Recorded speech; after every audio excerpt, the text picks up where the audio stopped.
नमस्ते किसान। राम राम भैया। राम राम।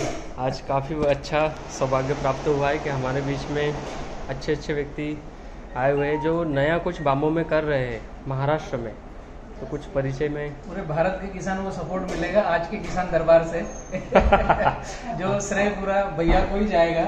तो भैया से ही सुनिए हम। भैया आपका नाम वगैरह और आप क्या नया कर रहे हैं वो थोड़ा सा आपका परिचय वगैरह दे दीजिए। मेरा नाम गणेश पराड़के है। मैं नंदुरबार महाराष्ट्र के नंदुरबार डिस्ट्रिक्ट से हूँ और वहाँ का मैं जेडपी मेंबर हूँ, जिला परिषद सदस्य हूँ वहाँ का।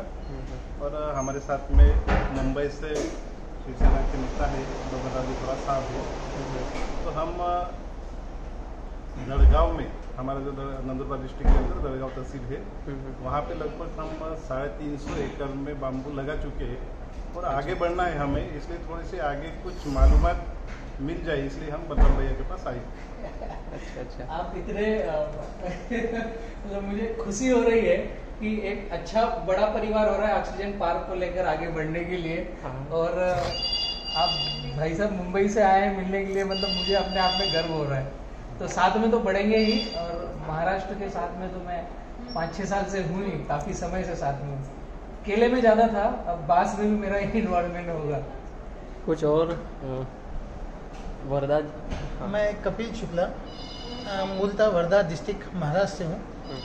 खेती भले तो अमरावती या वर्धा डिस्ट्रिक्ट में होगी, दोनों मिलके, लेकिन जो अभी बलराम जी को मैं 3-4 साल से फॉलो कर रहा हूँ, और जो केले के बाद ये जो बांस पे जो नई एक्टिविटी चालू हुई और नितिन जी का काफ़ी जोर है बांस पे, उस वजह से सभी विषयों को लेके हम लोग माजी खासदार सुरेश जी वाघमारे जी हैं वर्धा से, हम सब लोग साथ में आए कि भाई किस तरह हमारे क्षेत्र में हम लोग बाम्बू को डेवलप कर सके। कुछ छोटे मोटे किसानों ने 2-4 एकड़ लगाए हैं हमारे वहाँ भी। अच्छा, काफ़ी 50 एकड़ लग चुका है, लेकिन एक बड़े मात्रा में क्या हम कर सकते हैं, या फिर उस पर कोई छोटी इंडस्ट्री या इस तरह की कोई विषय कर सकते हैं, वैल्यू एडिशन। हाँ, वैल्यू एडिशन की दृष्टि से।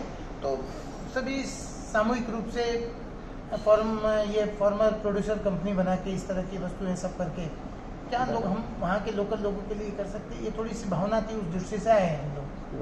सर जी आपका भी परिचय दीजिए। सुरेश वाघमारे, वर्धा से हूँ, x member of parliament. Actual क्या है कि विदर्भ की किसानों की हालत बहुत बुरी है और सुसाइड में भी किसानों का बहुत ज़्यादा वहाँ पे काफ़ी वो रीज़न है। तो हमारे नेता है नितिन जी गडकरी, इनको किसानों की बड़ी काफ़ी चिंता लगी रहती, तो वो हमेशा उसी लाइन पे बहुत ज़्यादा काम करते हैं। गन्ने पे भी काम किया उन्होंने और वेस्ट वाटर मैनेजमेंट में भी बहुत बड़ा काम किया। तो मतलब उनका जो टोटल काम है उसमें से अभी नए से उन्होंने बाम्बू मिशन के बारे में काफ़ी कुछ बढ़ोतरी की है। उनकी तरफ जो अभी नई मिनिस्ट्री भी आई है MSME की, तो उसमें भी उनका बहुत बड़ा देश के प्रति बड़ा योगदान रहा है। तो काफ़ी बार उनके स्पीच में से जो हम सुनते आते हैं कि भी बाम्बू में है काफ़ी कुछ तरक्की हो सकती है। दूसरा, महाराष्ट्र में सब में ज़्यादा फॉरेस्ट ये विदर्भ में है, चंद्रपुर गढ़चिरौली डिस्ट्रिक्ट में। और बाम्बू ये काफ़ी इंडस्ट्री को सर्वाइव कर सकता है फ्यूचर में भी। ऐसा कुछ नहीं कि भाई एक पर्टिकुलर 1-2 ही इंडस्ट्री को, तो बाम्बू को बहुत बड़ा इंडस्ट्री में भी मायना है। तो ये सब, और हमारे गडकरी साहब काफ़ी बार ये बताते रहते, तो एक तो क्या है, गडकरी साहब जो बोलते उसमें काफ़ी दम रहता उनकी बातों में। ये काफ़ी उदाहरण ध्यान में लिया है। कोई भी सब्जेक्ट जिसके ऊपर पूरी ताकत से बात करते हो तो समझ लेना कि इसमें कहीं ना कहीं कुछ न कुछ है। उनके मैंने 1-1 घंटे के वक्तव्य सुने हैं और बांस में काफी कुछ उन्होंने पहल कर रखी है। अब हमको ग्राउंड पे पहल करना है। मतलब उनकी तरफ से ऊपर से काफी सारी बातें हो चुकी है, काफी इंडस्ट्री को इनविटेशन हो चुका है। अब हमको किसानों को और हमको साइज बना करके आगे बढ़ना है। तो काफी बार विदर्भ में जो हमारे पर्टिकुलर महाराष्ट्र विदर्भ में भी जो किसान है, वो एकदम से कोई बात के लिए हिम्मत नहीं करता। यस, सही। और उसको सेमिनार लेके बातें बताओ। कपिल जी ने हमने सोचा कि हम अपने से ही तो शुरू करो, शुरुआत अपने से ही होगी, अपने से ही शुरू करते हैं। तो किसान भी बोलेंगे कि क्या कर रहे हो, बोला ऐसा ऐसा है, कुछ है इसमें, तो अपने आप चर्चा होगी, काम आगे बढ़ेगा। तो अब ये भी करते समय इसकी जो इनआउट्स है, डिटेल्स है, उसमें जैसे पानी है, जमीन है, एटमॉस्फेयर है, हमारा विदर्भ तो बहुत हॉट है, और सॉइल की कंडीशन, तो थोड़ा सा माइक्रो डिटेल में जाके यदि जानकारी लेके यदि काम करते हैं तो 4 लोगों को हम भी बता पाएंगे, और हमारा भी काम ठीक ठाक चलेगा। ये इस टाइप से सोच के पूरा इकोसिस्टम डेवलप, और आपका तो पूरे देश में तो सालों से सुनते आ रहे हैं। आप लोग यहाँ आए, ये मेरा सौभाग्य है। बाकी पूरी टीम को भी धन्यवाद जो मेरे जैसे व्यक्ति से सीखने के लिए आए हैं। भैया से मैं कुछ 2 शब्द सुनना चाहूँगा कि आप बाम्बू को लेकर के क्या सोच रखते हैं और क्या महाराष्ट्र में डेवलपमेंट चाह रहे हैं। आज रेवा फ्लोरा कल्चर में आके बहुत खुशी हुई। बलीराम जी ने हमको जो उनने डेवलपमेंट किए वो सब समझाया। हम मुंबई में अगर रहते, लेकिन हमारे सीएम साहब उद्धव साहब का सपना है अगर किसान के जीवन में आनंद लाना है तो कुछ नई चीज नई पहल करना पड़ेगी। इसकी हम अभ्यास कर रहे थे, और हमारे नंदुरबार के जो रूरल एरिया में जो है गणेश जी पराड़ के, उसने बाम्बू में काफ़ी अभ्यास किया। उसने बलराम जी का नाम मुझे सुनवाया, रेवा में जाना है। रेवा और नर्मदा, रेवा का दूसरा नाम है नर्मदा, और नंदुरबार डिस्ट्रिक्ट जो है नर्मदा के बाजू में ही है, तट पे एकदम। तो उधर का जो क्षेत्र है वन क्षेत्र है, लेकिन वन क्षेत्र अभी हम किसानों को दे रहे हैं। गवर्नमेंट ने वो डिसीजन लिया है, और गणेश दादा पराड़ की जी बहुत काफ़ी समय उस पर काम किया था। बहुत अच्छा काम कर रहे हैं नंदुरबार जिले में। 58,000 हेक्टर में हम बाम्बू का अभी आगे बढ़ोतरी करने वाले हैं, और रेवा का सहयोग बलराम जी का साथ में और गणेश दादा का मेहनत करके ये मिशन, गडकरी साहब जो बोल रहे हैं बाम्बू मिशन, वो दोनों मिला के सार्थक करके आगे महाराष्ट्र को डेवलप करेंगे। सीएम उद्धव साहब ठाकरे और गडकरी जी, ये दोनों मिला के ये बाम्बू मिशन सक्सेस करेंगे। और उससे सबसे बड़ा नाम नंदुरबार डिस्ट्रिक्ट में धड़गांव करेंगे। धड़गांव करेंगे। तो भैया की, गणेश जी की मेहनत है, काफी उन्होंने किया है। और ये तो बात सही है, नंदुरबार का जो वहाँ का जो एटमॉस्फेयर है, वहाँ की जो भौगोलिक परिस्थिति, उसको ये तो बात सही है कि जो हम यहाँ का डेवलपमेंट जो देख रहे हैं, उस टाइप से भी वहाँ जो प्लांटेशन की इन्होंने गिनती कराई, बहुत किया है। सही में 4 या 5 साल के बाद में नंदुरबार बहुत ताकत से बदल सकता है। वहाँ का भौगोलिक स्थिति उस टाइप की है वहाँ एकदम सही। और वहाँ का मैंने एक और देखा है, रूरल एरिया में जो व्यक्ति हैं, एम्प्लॉयमेंट की कमी है, जॉब की कमी है, तो सारा का सारा शिफ्ट होता है गुजरात, सूरत में, और ऐसे इंडस्ट्रीज एरिया में वहाँ से जा रहे हैं, क्योंकि काम और इन सब की कमी है। और भैया ने जो पहल करी है, और अभी जो बैम्बू प्लांटेशन करके अब जैसे बलराम के साथ भी जुड़ रहे हैं, रेवा के साथ, तो बाम्बू इंडस्ट्री भी हम वहाँ पर लेकर के आगे आने ही वाले हैं। तो सबसे अच्छा इनका जो काम है ना, वो घर घर पर रोजगार डेवलप करने की वो बहुत अच्छी बड़ी पहल है।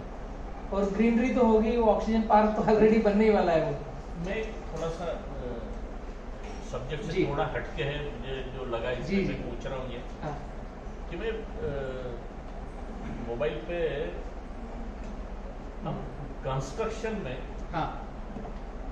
मध्य प्रदेश में किसी इंजीनियर ने स्टील की जगह रिप्लेस किया है, बांस को रिप्लेस किया है। कुछ वेराइटियां हैं। लो कॉस्ट हाउसिंग में गवर्नमेंट की जो बड़ी स्कीमें चलती है लो कॉस्ट हाउसिंग की, तो उसमें यदि स्टील को रिप्लेस करके हम उसमें यदि जाते हैं तो बहुत बड़ी कॉस्ट उसमें कम हो सकती है। हरदा में ये काम हो चुका है, और हरदा की नगर पालिका की एक बिल्डिंग बन रही है। वहाँ भारे जी हैं जो इसको लीड कर रहे हैं इस काम को। मैं सारे डेटास दूंगा आपको। 20 से 30% उन्होंने जो पिलर्स हैं उनमें यूज़ किया है, और जो फ्लोरिंग है वहाँ 60-40 का रेशो यूज़ किया है।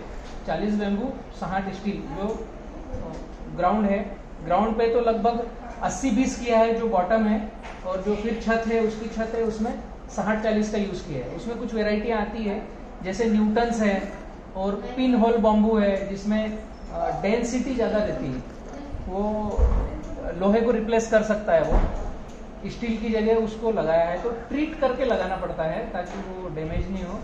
उसकी एक विधि है, उस विधि से हरदा में काम चालू हो गया है, और महाराष्ट्र में भी 2-3 व्यक्तियों ने खुद से ही समझ करके, मतलब किसी संस्था ने या ऐसा नहीं किया है, उन व्यक्तियों को हाँ बिल्डिंग बनाना था, मकान बनाना था, तो उन्होंने खुद से ही समझ करके 20-20% और फ्लोरिंग में 70%, ऊपर की छत में 40-60 ऐसा रेशो करके ट्रीटमेंट करके न्यूटन्स और अलग अलग वेराइटियाँ हैं उनको लगाया है। और वो साइंटिफिक प्रूव है, इंजीनियरों के साथ में बैठ करके फाइल बना करके लगाया है। तो स्टील को रिप्लेस करने की चीज़ है। और बहुत सारी जगह जैसे है, मैं आपको सरल उदाहरण दूँ, राम मंदिर है, ऐसे जो मंदिर है इनमें लोहे का उपयोग नहीं होता है, वास्तु के हिसाब से सीमेंट का उपयोग नहीं होता है, तो वहाँ पर आपका बैम्बू का उपयोग होता है। ऑलरेडी राम मंदिर में उपयोग हो रहा है। अभी जो नक्शा बना है, कुछ की जगहों पर जहाँ पर स्टील लगना है, जॉइंट के जो स्तंभ बनेंगे, इधर से पत्थर अटक जाए, नीचे से पत्थर अटक जाए, बीच में स्टील चाहिए, तो वहाँ पर बैम्बू को ट्रीट करके लगा रहे हैं। ऐसी कई सारी जगहों है जो वास्तु के हिसाब से भी स्टील को बाहर करना है तो यही फिट होगा। मुझे लगता है कि इसमें थोड़ा सा भी स्पीड आती है तो इकोनॉमिकली, और जो इंडिया अपना जो लोअर क्लास पॉपुलेशन में जो तकलीफ में है, और ज़्यादातर हाउसिंग के बारे में, इसमें बहुत कुछ हो पाएगा। ये यदि हो थोड़ा सकता है, हो सकता है।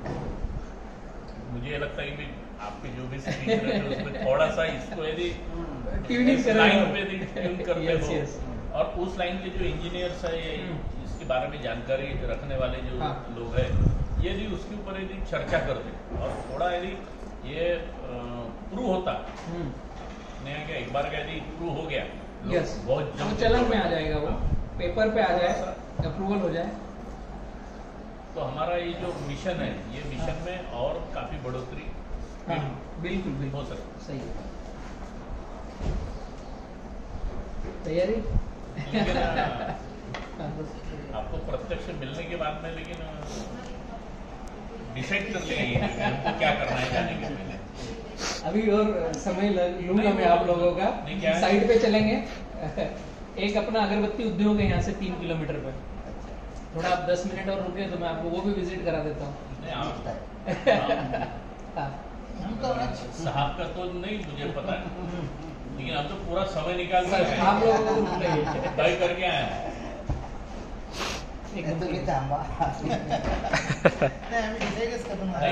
आम्हाला माहित आहे किती वेळ द्यायला लागेल.